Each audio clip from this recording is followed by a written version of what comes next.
இந்த ஜெபத்திலே இருக்கிற உங்களை பார்த்து கர்த்தர் அதைத்தான் சொல்லுகிறார். யாருக்காகன்னு தெரியாது, ஆனா மகனே மகளே உங்களுக்காக தான் கர்த்தர் பேசுகிறார். உங்களுக்கு கர்த்தர் ஒரு பெரிய பொறுப்பை வைத்திருக்கிறார். நீ செய்ய வேண்டியது நிறைய இருக்கிறது. நீ போக வேண்டிய தூரம் வெகு தூரம். நீ பண்ண வேண்டிய பிரயாணம் மிகவும் பெரியது.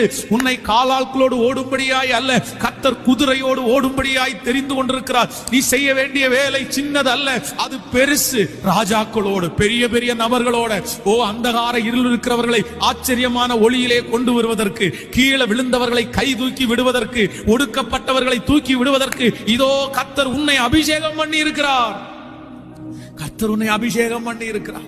நீ எத்தனை நாட்கள் முடங்கி படுத்து கிடப்பாய்? நீ எத்தனை நாட்கள் உடைந்து போய் படுத்து கிடப்பாய்? நீ எத்தனை நாள் இழந்து போன அந்த காரியத்தை நினைத்து நினைத்து அழுவாய்?